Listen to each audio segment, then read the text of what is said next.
Hello everyone. Greetings from Shri Saha Kelkar College Devgad. I am Professor Rashmi Hirlekar and welcome to the session Financial Accounting 2 of first year Banking Insurance. Learning objective of this lecture. In this lecture, we will see which are the elements of goodwill. We will discuss about types of goodwill such as purchase goodwill, non-purchase or inherent goodwill. We will also discuss about need for valuation of goodwill. First of all, we will start with elements of goodwill. Goodwill generally consists of following elements. A. Customer list. B. Organization's cost. C. Development cost. D. Trademarks, trade names, brands. E. Secret process and formula. F. Patent. G. Copyright. H. Franchises and I. Superior earning power. विद्यार्थी मित्रांनो, elements of goodwill म्हणजे गुडविलचे घटक कोणते आहेत? मुळात goodwill म्हणजे काय हे आपण अगोदर बघितलं. It is present value of future earning. भविष्यात जे आपल्याला उत्पन्न मिळणार आहे त्याची प्रेझेंट व्हॅल्यू म्हणजे गुडविल.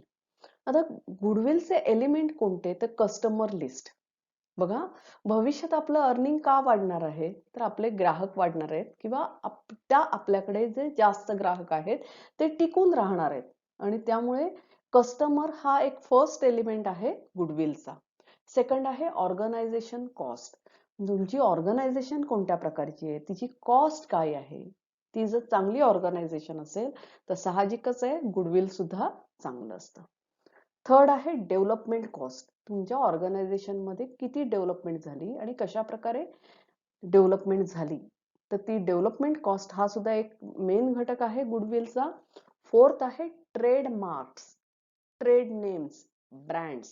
म्हणजे तुम्ही जे प्रोडक्ट विकता त्याचा ब्रँड काय आहे, तुमचा ट्रेडमार्क कसा आहे, तुमचं ट्रेड नेम कसं आहे मार्केटमध्ये.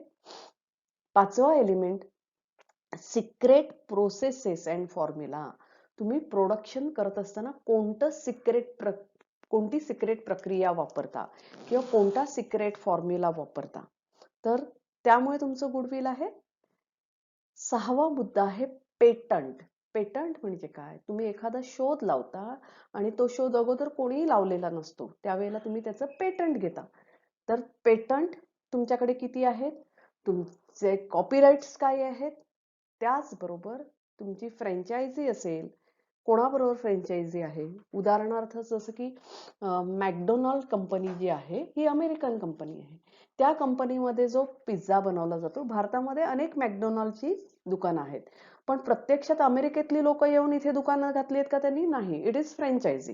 तर हा सुद्धा एक घटक आहे. आणि लास्ट सुपेरियर अर्निंग पॉवर. तुमची अर्निंग पॉवर जी आहे ती इतरांच्या तुलनेत कशी सुपेरियर आहे. तर these are all elements of goodwill. Now we will discuss about types of goodwill. There are two types of goodwill, or we can say that goodwill can be divided into two types. The first one is purchase goodwill and second one non-purchase or inherent goodwill. आता purchase goodwill याचा अर्थ काय? तर आपण जे खरेदी केलेलं असेल त्याला. नॉन परचेस, खरेदी नाही केलंय, इनहेरंट, आतच आहे, मुळात आहे, तर त्याला नॉन परचेस गुडविल असं म्हणतात. We will discuss about these two types in detail in next slide.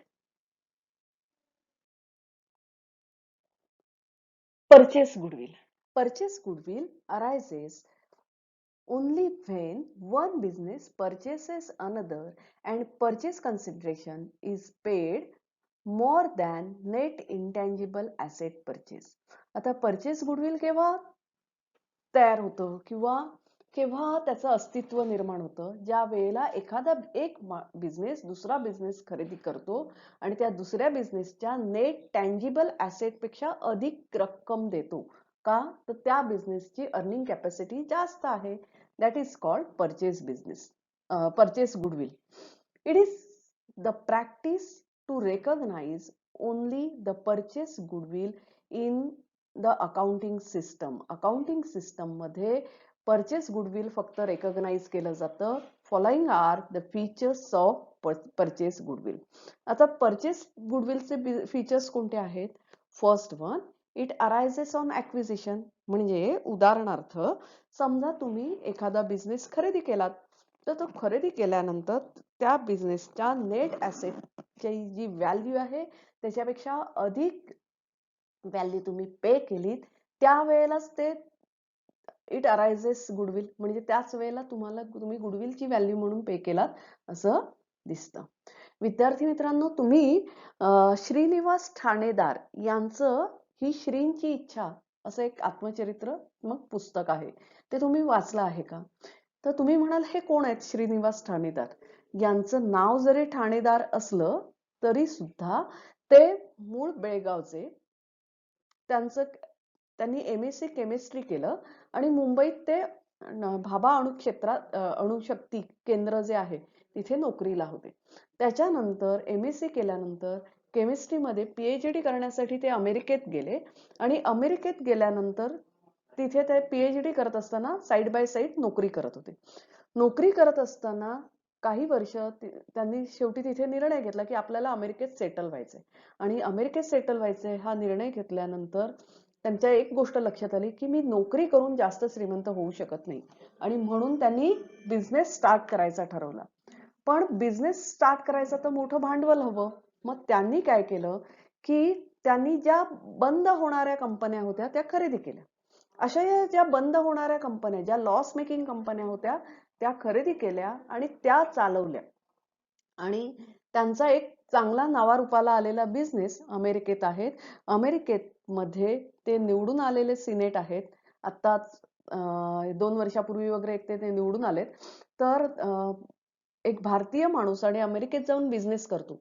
तर सांगण्याचं तात्पर्य काय? गुडविल कधी असतं? ज्या वेळेला प्रॉफिट मेकिंग कन्सर्न असेल त्यावेळेला गुडविल असतं. The concern is not profit making, त्यावेळेला गुडविल नसतं. गुडविल केव्हा अराईज होतं? ज्या वेळेला you purchase goodwill, purchase any business, other business. तर त्यामुळे it is demonstrated by purchase consideration. आता गुडविल कसं दाखवलं जातं?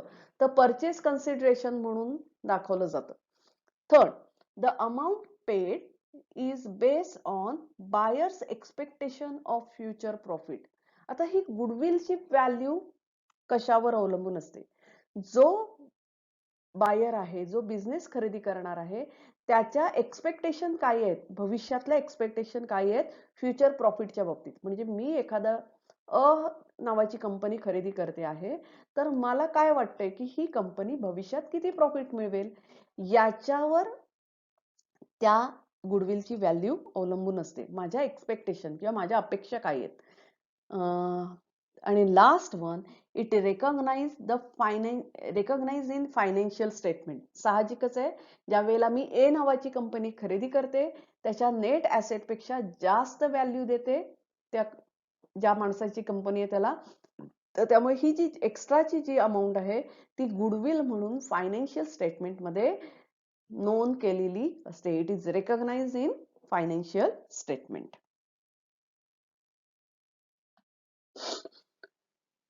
आता बघितलं आपण की परचेस गुडविल म्हणजे काय. Now we will discuss about non purchase or inherent goodwill. आता नॉन परचेस गुडविल किंवा इनहेरंट गुडविल कशाला म्हणतात? It is the internally generated goodwill. It is generated over the years. म्हणजे इनहेरंट गुडविल कशाला म्हणतात? तर हे एक इंटरनली जनरेट केलेलं असतं आणि it is generated over the years. अनेक वर्ष हे जनरेट होत असतं. Following are features of non purchase goodwill. विद्यार्थी मित्रांनो, परचेस गुडविल म्हणजे एखादी दुसरा बिझनेस खरेदी करत असताना तुम्ही एक्स्ट्रा व्हॅल्यू पे करता का? तर तुमच्या अपेक्षा आहेत की तो बिझनेस अधिक प्रॉफिट देईल म्हणून, तर त्याला आपण परचेस गुडविल असं म्हणतो. साहजिकच आहे, परचेस कन्सिडरेशन फॉर्ममध्ये ते दिलं जातं, पैसे दिले जातात आणि त्यामुळे फायनान्शियल अकाउंटिंगमध्ये ते मेन्शन केलं जातं. पण नॉन परचेस, एखादा परचेस केलेला नाहीये, मी स्वतःच चालू केलेला आहे बिझनेस, तर साहजिकच आहे त्या बिझनेसमध्ये इनहेरंट गुडविल असणारच आहे. इनहेरंट गुडविल म्हणजे काय? मी जे चांगल्या प्रकारे काम करते त्यामुळे तयार झालेलं गुडविल असणार आहे. So non purchase goodwill is internally generated goodwill. It is generated over the years. आता स्टार्ट केल्या केल्या गुडविल तयार होतं का? नाही. It is generated over the years आणि इट इज इंटरनली जनरेटेड. आतून तयार झालेलं असतं. The following are features of non purchase goodwill. आता नॉन परचेस गुडविलचे फीचर्स काय आहेत? First one, it is internally generated. Second one, no cost can be place on this type of goodwill. विद्यार्थी मित्रांनो, समजा मी एखादा क्लास चालवते, तर माझा क्लास मी सुरू करते त्यावेळेला साहजिकच आहे की सुरुवातीला काही माझं गुडविल नसेल, पण अनेक वर्ष मी क्लास चालवत असताना over the years goodwill is generated. पण त्याची काही कॉस्ट आहे का? ती गुडविल जनरेट करण्यासाठी मला चांगलं काम करावं लागतं, चांगलं क्वालिटी द्यावी लागते, हे ठीक आहे. पण त्यासाठी सेपरेट अशी कॉस्ट नाही. No cost can be place in this type of goodwill. It's value depends on subjective judgement of the valuer. आता सब्जेक्टिव्ह म्हणजे काय? तर सब्जेक्टिव्ह म्हणजे काल्पनिक किंवा वैचारिक असं म्हणता येईल. ऑब्जेक्टिव्ह म्हणजे वस्तुनिष्ठ आणि जे वस्तुनिष्ठ नाही दॅट इज सब्जेक्टिव्ह. तर ही जी नॉन परचेस गुडविल जे आहे त्याची value subjective judgement of the valuer, जो व्हॅल्यू करणार आहे त्याचं सब्जेक्टिव्ह जजमेंट काय आहे त्याच्यावर अवलंबून असते. It is not demonstrated by purchase by a purchase consideration. मुळात आपण बिझनेस स्टार्ट केलेला असतो, तो खरेदी केलेला नसतो आणि त्यामुळे परचेस कन्सिडरेशन देण्याचा काहीच प्रश्न नसतो. It is not demonstrated by purchase consideration. And last feature of non purchase goodwill is it is not recognise in financial statement. साहजिकच आहे, फायनान्शियल स्टेटमेंटमध्ये गुडविल रेकॉग्नाइज नसतं किंवा लिहिलेलं नसतं.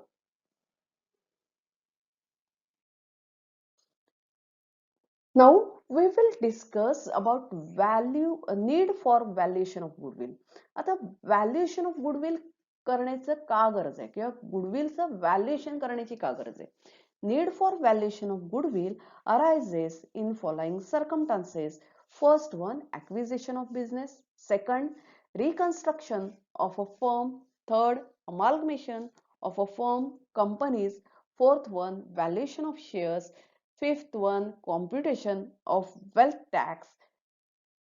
Sixth one, consolidation of account. And seventh one, takeover of a business by government. विद्यार्थी मित्रांनो, goodwill valuation करण्याची कधी गरज निर्माण होते? ज्या वेळेला you are acquiring another business किंवा you are reconstitution you are doing reconstitution of firm. तुम्ही दुसरा बिझनेस अक्वायर करता, तुमच्या फर्मचं रिकॉन्स्टिट्यूशन म्हणजे पुनर्रचना करताय. अमाल्गमेशन ऑफ फर्म किंवा कंपनीचं होतंय. तुमच्या शेअर्सचं व्हॅल्युएशन करायचं आहे किंवा एखाद्या कंपनीचं व्हॅल्युएशन करायचंय. तुम्ही वेल्थ टॅक्सचं कॉम्प्युटेशन करताय किंवा कन्सोलिडेशन ऑफ अकाउंट्स करताय किंवा बिझनेस गव्हर्नमेंट टेक ओव्हर करतंय किंवा गव्हर्नमेंट एखादा बिझनेस विकतंय. At that time valuation of goodwill is required.